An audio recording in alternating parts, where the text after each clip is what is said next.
Welcome to another video of stock market. Transformer and rectifiers limited की ओर से important update निकल कर आ रही है। इन द मॉर्निंग ये अपडेट निकल कर था, जिसकी वजह से स्टॉक के अंदर आपको एक गैप अप ओपनिंग देखने को मिला, लेकिन मार्केट के अंदर प्रॉफिट बुकिंग दिखा तो स्टॉक ने भी यहाँ पर अपना प्रॉफिट बुकिंग दिखाई दिया।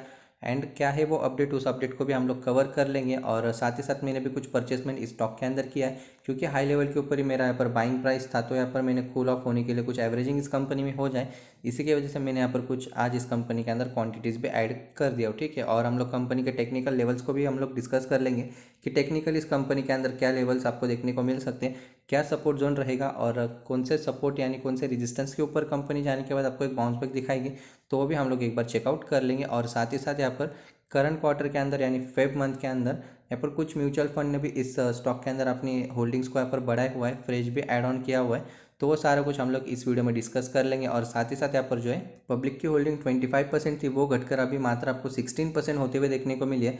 तो ये होल्डिंग कहाँ पर जा रही है, सीधा सीधा आपको यहाँ पर जो F eyes and D eyes इस कंपनी के अंदर आपको इन्वेस्टमेंट कर रहे हैं ना, तो उनके पास से जाता हुआ देखने को मिल रहा है। पब्लिक से सीधा यहाँ पर इंस्टीट्यूशंस के पास जा रहा है और पब्लिक के पास आपको माल कम होता हुआ देखने को मिल रहा है। पब्लिक अपना माल यहाँ पर कंटिन्यूसली बेच रहे हैं, तो एफ आईज क्यों बाई कर रहे हैं भाई, क्योंकि उनको इस कंपनी के अंदर ग्रोथ दिख रही है, अच्छे वैल्यूएशन के ऊपर स्टॉक आया हुआ है ना, तो इसी के लिए वो यहाँ पर परचेसमेंट कर रहे हैं। रिटेल का यहाँ पर पार्टिसिपेंट इस कंपनी के अंदर अभी आपको कम होता हुआ देखने को मिल रहा है। तो क्या है डिटेल्स पूरा इस वीडियो में चेकआउट कर लेंगे। एंड साथ ही साथ मेरे टेलीग्राम चैनल का लिंक नीचे डिस्क्रिप्शन बॉक्स में आप चाहो तो ज्वाइन जरूर करके चल सकते हैं। स्टॉक मार्केट के लेटेस्ट न्यूज को short term long term calls daily basis पे ऑफर प्रोवाइड हो जाते हैं। कल ही के दिन टेलीग्राम चैनल के ऊपर मैंने ट्रांसफॉर्मर एंड रेक्टिफायर्स का डेली चार्ट वीकली चार्ट भी शेयर किया था, और यहाँ पर कुछ रीसेंट ऑर्डर्स भी कंपनी को मिलते हैं, कोई अपडेट्स भी आता है, तो रेगुलर बेसिस पे टेलीग्राम चैनल के ऊपर अपडेट हो जाती है। तो आप चाहो तो ज्वाइन जरूर करके चल सकते हो, link is in a videos description box. Company का पीडीएफ मैंने ओपन कर लिया, डेट आप यहाँ पर देख सकते हो 3 मार्च 2025। बीएससी एंड एनएससी को कंपनी ने इंटीमेट कर दिया लगभग सवेरे यहाँ पर जो 8:21 ने कंपनी ने यहाँ पर जो आपने यहाँ पर अपडेट्स डिस्क्लोज किए थे। तो हम लोग यहाँ पर सबसे 2 टेबल यहाँ पर, तो दोनों में से पहला टेबल हम लोग यहाँ पर पढ़ेंगे।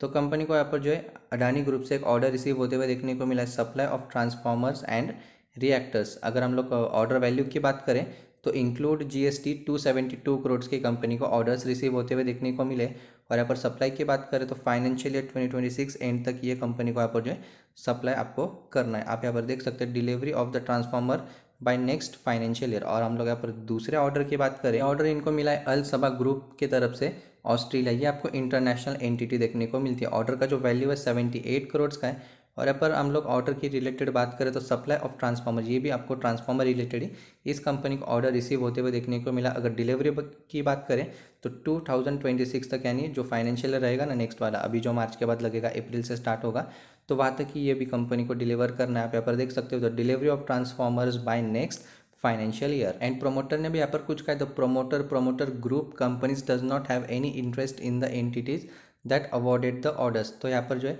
प्रोमोटर का यहाँ पर कोई भी इन्वॉल्वमेंट नहीं था इस ऑर्डर को लेकर, तो ये डायरेक्ट इनको ऑर्डर रिसीव होते हुए देखने को मिला है अल सबा ग्रुप का।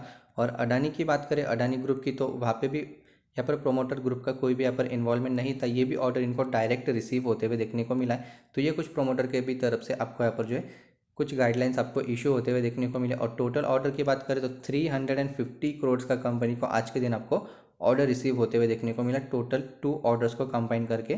वैल्यू की बात करें तो कंपनी का बेसिक इन्फॉर्मेशन की बात करें तो transformer and rectifiers India limited आपको ट्रांसफार्मर वाली कंपनी देखने को मिलती है, जो यहाँ पर इलेक्ट्रिसिटी प्रोसीजर के अंदर आपको यूज़ होते हुए देखने को मिलती है। मैं अभी बार बार आपको कह रहा हूँ, टेलीग्राम चैनल पर भी आपको कहता ही रहता हूँ कि अभी यहाँ पर समर वेकेशन अब स्टार्ट होने ही वाला है। तो समर वेकेशन में यहाँ पर जो काफ़ी ज़्यादा आपको हीट बढ़ने वाली है इस टाइम के अंदर, तो यहाँ पर ट्रांसफार्मर का यूज़ काफ़ी ज़्यादा आपको होते हुए देखने को मिलेगा। और ज़्यादा ट्रांसफार्मर का यूज़ होगा तो कंपनी के सेल आपको अच्छी तरीके से होते हुए देखने को मिलेगा। अगर सेल अच्छा होगा तो कंपनी के क्वार्टरली रिजल्ट भी आपको अच्छे पोस्ट होंगे, और अगर क्वार्टरली रिजल्ट अच्छे पोस्ट होते तो वो रिएक्शन आपको स्टॉक के अंदर भी देखने को मिलेगा। लेकिन करंट कंडीशन के अंदर मार्केट की हालत ही ख़राब है। और जो बिग बॉस है रिलायंस इंडस्ट्रीज़, वो खुद आपको यहाँ पर जो अभी तक 28% तक आपको करेक्शन दिखा चुकी है अपने 52 वीक हाई से। तो आप इसी के ऊपर से अंदाज़ा लगा सकते हो कि कितना बड़ा मार्केट के अंदर आपको प्रेशर देखने को मिल रहा है। सिंस कोविड के अंदर भी रिलायंस ने 28% तक की क्रैश बिल्कुल भी नहीं दिखाई थी। लास्ट 10 ईयर्स तक कंपनी ने इतनी बड़ी क्रैश नहीं दिखाई थी। अभी कंपनी 50 डे मूविंग एवरेज के आसपास आपको ट्रेड करते हुए देखने को मिल रही है। तो सबसे भारत की जो सबसे दूसरी बड़ी कंपनी है वो रिलायंस इंडस्ट्रीज़ है, तो उसके अंदर इतना प्रेशर है। तो हमारे जो छोटी कंपनीज है उनके अंदर आपको काफ़ी ज़्यादा प्रेशर देखने को मिलेगा। प्रेशर यहाँ पे भी आप देख सकते हो 650 से 350 पे कंपनी आ गई है, अच्छे वैल्यूएशन पे कंपनी मिल रही है, 45 का इंडस्ट्री पी है एंड आपको यहाँ पर जो 68 स्टॉक का देखने को मिल रहा है। तो धीरे धीरे कंपनी आपको रियल टाइम वैल्यूएशन के ऊपर आते हुए देखने को मिल रही है। तो आप चाहो तो यहाँ पर कुछ क्वांटिटीज़ ऐड ऑन करके चल सकते हो। सिर्फ और सिर्फ मैं लॉन्ग टर्म पर्पजेज़ की बात कर रहा हूँ। शॉर्ट टर्म पर्पजेज़ के लिए आप यहाँ पर इस कंपनी को अभी अवॉइड कर सकते हो, मार्केट को अभी थोड़े टाइम के लिए अवॉइड कर सकते हो। अगर आप यहाँ पर इन्वेस्टमेंट करना चाहते हो तो लॉन्ग टर्म के लिए थोड़े थोड़े क्वांटिटीज़ ऐड ऑन करना। ऐसे नहीं कि इतना अभी गिर गया 350 पे स्टॉक आ रहा है तो यहाँ पर मैं पूरा 100 के 100 क्वांटिटीज़ ले लूँ। अगर फॉर एग्जांपल आपको 100 क्वांटिटीज़ लेना है तो अभी आप 25 लीजिए, कल 25 लीजिए, या फिर कुछ मार्केट और फॉल होगा तो आप यहाँ पर थोड़े 10, 100 ऐसे मतलब 10, 20, 30 ऐसे कुछ आप क्वांटिटीज़ ऐड ऑन करके चल सकते हो। अगर इसी प्राइस के ऊपर आप बाय करोगे, न जाने कल और मार्केट गिरा 250 के ऊपर स्टॉक आ गया, आपने 100 क्वांटिटीज़ इधर ही बाय कर ली, तो फिर आपको यहाँ पर लॉस फेस करना पड़ेगा। आपके पास यहाँ पर कोई चारा नहीं होगा, जब तक स्टॉक रिबाउंड नहीं करेगा तब तक आपका लॉस वैसा का वैसा ही पड़ा रहेगा। 52 week low 151 face value ₹1। In future अब स्प्लिट जैसे अनाउंसमेंट देखने को नहीं मिलेगा, लेकिन कंपनी बोनस जरूर अनाउंस कर सकते हैं। 244 करोड़ के रेट्स हैं, उसके अगेंस्ट में 1088 करोड़ के आपको रिजर्व्स भी देखने को मिलते हैं। कंपनी के शेयर होल्डिंग पैटर्न्स की बात करें तो प्रोमोटर ने अपने स्टेक जो आपको कम करते हुए देखने को मिले, क्योंकि उनको फंड की ज़रूरत थी। उन्होंने QIP के जरिए कुछ यहाँ पर फंड्स अपने रेज किए थे, तो अपने स्टेक्स को उन्होंने यहाँ पर जो है बेच दिया। तो FIs की बात करें तो लास्ट क्वार्टर से आप यहाँ पर देख सकते हो, दिसंबर की क्वार्टर है, यहाँ पर आप देख सकते हो ऊपर दिसंबर और यहाँ पर फेब की क्वार्टर है। तो यहाँ पर लास्ट क्वार्टर से भी FIs ने अपने स्टेक्स को बढ़ाया। और DIs की बात करें तो DIs ने अपने यहाँ पर जो लास्ट क्वार्टर से थोड़े से स्टेक कम किया। अगर यहाँ पर हम लोग कुछ देखें तो आपको नया म्यूचुअल फंड अभी इस कंपनी के अंदर इन्वेस्टमेंट कर रहा है, जो कि इन्वेस्को इंडिया मैन्युफैक्चरिंग फंड जो यहाँ पर है, उन्होंने 1.10% की इस कंपनी के अंदर अभी आपको होल्डिंग आपको खरीदते हुए देखने को मिले। और बाकी एज इट इज़ जो यहाँ पर HSBC लार्ज कैप फंड था, उन्होंने तो अपने फंड्स को यहाँ पर एग्जिट कर दिया। और HSBC मिड कैप फंड की बात करें तो वो अपने स्टेक्स को यहाँ पर लगातार आपको बढ़ाते हुए देखने को मिले, लेकिन लास्ट क्वार्टर से यहाँ पर जो है मिनिमल से 4% तक की उन्होंने अपने होल्डिंग्स को कम किया है। एंड रिटेलर्स की बात करें तो रिटेलर्स के पास से यहाँ पर जो आपको होल्डिंग्स कम होते हुए देखने को मिल रही है, जो 2022 में 25% की थी वो घटकर अभी ऑलमोस्ट आपको 16.88 यानी 17% तक की आपको होते हुए देखने को मिल रही है 2025 के अंदर। तो रिटेलर्स बेच रहे और इंस्टीट्यूशंस यहाँ पर खरीद रहे, उनको यहाँ पर कंपनी के अंदर सही वैल्यूएशन दिख रही है, इसीलिए वो इस कंपनी के अंदर आपको इन्वेस्टमेंट करते हुए देखने को मिल रहे हैं। और ये कंपनी आपको स्मॉल कैप कैटेगरी के अंदर आते हुए देखने को मिलती है ना, तो स्मॉल कैप कैटेगरी के अंदर इतना एग्रेसिवली FIs और DIs कभी भी बाइंग नहीं करते, लेकिन इस कंपनी के अंदर करें तो कुछ ना कुछ बात तो इस कंपनी के अंदर है। लेकिन अदर साइड हमको ये भी बात ध्यान में रखनी चाहिए कि FIs और DIs भी स्टॉक को मैनिपुलेट कर सकते हैं। तो अभी वो यहाँ पर आपको होल्डिंग ऐड ऑन करते हुए देखने को मिल रहे हैं।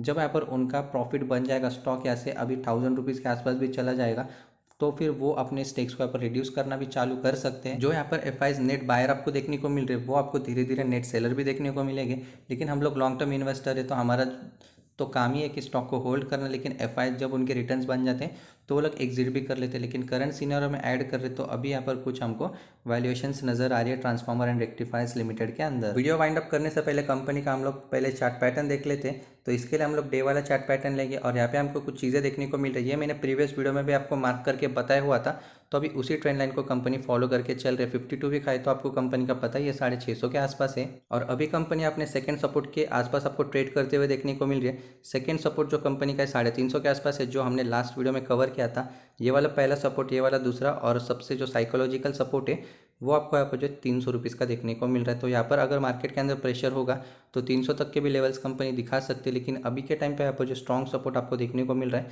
जो कि 350 रुपीज़ का देखने को मिल रहा है। अगर वहाँ तक कंपनी आती है तो वहाँ से संभावना है कि कंपनी आपको अच्छा बाउंस बैक दिखाए। और कंपनी के हम लोग रेजिस्टेंस की बात करें तो जो यहाँ पर कंपनी ने डबल टॉप बनाया था ना, वही कंपनी का भी आपको रेजिस्टेंस देखने को मिल रहा है, जो कि 460 रुपीज़ के आसपास देखने को मिल रहा है। जब कंपनी इसको क्रॉस करेगी तो 500 के ऊपर के लेवल्स आपको स्टॉक के अंदर देखने को मिल जाएंगे। और मैंने भी इस कंपनी के अंदर कुछ क्वांटिटीज़ ऐड ऑन किया, आप यहाँ पर देख सकते हो। टोटल ट्रेड मेरा आज का इस कंपनी के अंदर प्रॉफिटेबल ही है। और यहाँ पर क्वांटिटी तो मैं नहीं बता सकता, लेकिन मैंने आपको बताया कि मैं इस कंपनी के अंदर एवरेज आउट करता हुआ देखने को मिल रहा है, क्योंकि मेरा यहाँ पर जो मैं भी इस कंपनी के अंदर लॉस के अंदर हूँ। 52 वीक हाई के आसपास ही मेरी बाइंग थी, लेकिन मैं भी यहाँ पर इस कंपनी के अंदर एवरेज कर रहा हूँ, जिससे कि मेरा भी लॉस यहाँ पर जो जल्दी से रिकवर हो पाए और स्टॉक के अंदर मैं अच्छा प्रॉफिट बना पाऊँ। जो मेरा हाई के ऊपर प्राइस था ना, वो अभी आपको धीरे धीरे कूल ऑन होते हुए देखने को मिलेगा। मैं और कुछ क्वांटिटीज़ इस कंपनी के अंदर से ऐड ऑन कर लूँगा और फिर उसको लॉन्ग टर्म के लिए होल्ड करने के लिए छोड़ दूंगा। तो चाहो तो आप भी इस कंपनी के अंदर इन्वेस्टमेंट कर सकते हो। उसके पहले आपके खुद का रिसर्च भी कीजिएगा, या फिर अपने किसी फाइनेंशियल एडवाइजर से भी आप एक बार डिस्क्लोज जरूर कर लीजिएगा। मैं इस कंपनी के अंदर बाइंग कर रहा हूँ, मेरे डिसीजन सही भी हो सकते हैं, गलत भी हो सकते हैं। अगर आप मेरे पोर्टफोलियो को अगर आप कॉपी करोगे तो आपको यहाँ पर जो है आगे जाके कुछ लॉस होगा, तो उसके लिए मैं जिम्मेदार नहीं रहूँगा। तो उसके लिए आपको आपकी खुद की भी रिसर्च करनी ज़रूरी है। अगर आप सीखोगे तो आप यहाँ पर जो अपना प्रॉफिट खुद ही बना पाओगे और आपको भी समझ में आ जाएगा कि मार्केट के अंदर कैसे इन्वेस्ट करना, क्या होता है। दूसरे को कॉपी करोगे तो आपको कभी ना कभी उसका यहाँ पर भुगतान करना ही पड़ेगा, कभी ना कभी आपको लॉस होगा तो आप उसको झेल नहीं पाओगे, आपको समझ में भी नहीं आएगा कि वो लॉस आपको क्यों हो रहा है। तो सिर्फ और सिर्फ आपको पहले लर्निंग के ऊपर फोकस करना है। जब आप सीखोगे आपके खुद के इन्वेस्टमेंट से आपको अच्छा प्रॉफिट जनरेट होगा। अगर आपको लॉस भी होता है ना तो आपको पता चल जाएगा कि मैंने यहाँ पर ये गलती की है, तो वो गलती आप दोबारा बिल्कुल भी नहीं करोगे। उस गलती से सीखकर आप अगली टाइम अच्छा प्रॉफिट बना पाओगे और उस गलती से सीख के आप उस गलती को बिल्कुल दोबारा नहीं दोहराओगे, जिससे कि आपका ट्रेड भी अच्छा बनेगा और आप लॉन्ग टर्म के अंदर अच्छी वेल्थ बना पाओगे। और जो भी लॉन्ग टर्म इन्वेस्टर है उनको मैं एक ही बात बताना चाहूँगा, अभी के मार्केट के अंदर आपको सभी कंपनीज के जो वैल्यूएशन है आपको नीचे आते हुए देखने को मिल रहे हैं। जो यहाँ पर लास्ट 7 से 8 साल के अंदर जो वैल्यूएशंस थी उसी वैल्यूएशंस के ऊपर कंपनी आ रही है, उसी प्राइस के ऊपर कंपनी आ रही है। अगर आप चाहो लॉन्ग टर्म इन्वेस्टमेंट करना चाहते हो तो ये अभी आपके पास एक गोल्डन अपॉर्चुनिटी है, बेस्ट मौका है। तो आप यहाँ पर इन्वेस्टमेंट करके चल सकते हो। ऐसा नहीं कि आज ही के आज कल ही के कल सब आपको पैसे यहाँ पर मार्केट के अंदर लगाने हैं। धीरे धीरे आपको स्टॉक्स के अंदर इन्वेस्टमेंट करना। अगर ये चार्ट है, अगर स्टॉक ऐसे गिर कर यहाँ पर आ रहे कुछ सपोर्ट बना रहे तो यहाँ पर आप थोड़े से क्वांटिटीज़ आप यहाँ पर ऐड ऑन करके चल सकते हो। फिर यहाँ पर अगर स्टॉक ऊपर जाते हैं तो आप यहाँ पर क्वांटिटीज़ ऐड ऑन करके चल सकते हो, क्योंकि हमको नहीं पता कि मार्केट यहाँ से सीधा ऊपर जाएगा, फिर यहाँ से अगर नीचे आया तो यहाँ पर हमको कुछ और लॉस होगा। तो यहाँ पर आप थोड़े क्वांटिटीज़ ऐड ऑन करके चल सकते हो। हमेशा आपके पास एक अच्छी कैश होनी चाहिए जिससे कि आप आने वाले समय में और एवरेज आउट उस कंपनी के अंदर कर पाओ। लिमिटेड एलोकेशन ही देना है, लेकिन उस एलोकेशन को भी आपको सोच समझ कर ही कंपनी को देना है। और हमको बिल्कुल भी नहीं पता कि मार्केट कहाँ तक गिरेगा, कहाँ तक कंपनी बॉटम बनाएंगी, कहाँ से मार्केट रिबाउंड करेंगे, हमको बिल्कुल भी नहीं पता। हम मार्केट को टाइम बिल्कुल भी नहीं कर सकते। हम लोग सिर्फ और सिर्फ इन्वेस्टमेंट के ऊपर ध्यान देंगे। जो अभी वैल्यूएशंस हमको दिख रहे हैं उस वैल्यूएशंस के ऊपर हम लोग कंपनी के अंदर इन्वेस्टमेंट करेंगे। आगे जाके हमको डेफिनेटली फ़ायदा होगा अगर हम लोग प्रॉफिटेबल, अच्छी ग्रोथ और अच्छे फंडामेंटल्स वाली कंपनी के अंदर इन्वेस्टमेंट करते हो। तो ये थे कुछ important updates about transformer and rectifiers limited के बारे में। और मैंने यहाँ पर मार्केट के बारे में कुछ चीज़ें आपको बताई, कुछ साइकोलॉजिकल लेवल्स पे जितने मेरे से हो सके उतना मैंने आपको समझाने की कोशिश की है स्टॉक मार्केट के बारे में। ठीक है, अगर फिर भी आपके कोई डाउट्स हो तो आप मुझे कमेंट के अंदर बता सकते हो। मैं आपके वहाँ पे क्वेरीज रिजॉल्व करने की कोशिश ज़रूर करूँगा। एंड किसी भी स्टॉक में इन्वेस्टमेंट करने से पहले एक बार अपने फाइनेंशियल एडवाइजर से भी डिस्क्लोज जरूर कर लेना। फिर मिलते हैं किसी नए इंटरेस्टिंग वीडियो के साथ, तब तक के लिए बाय बाय।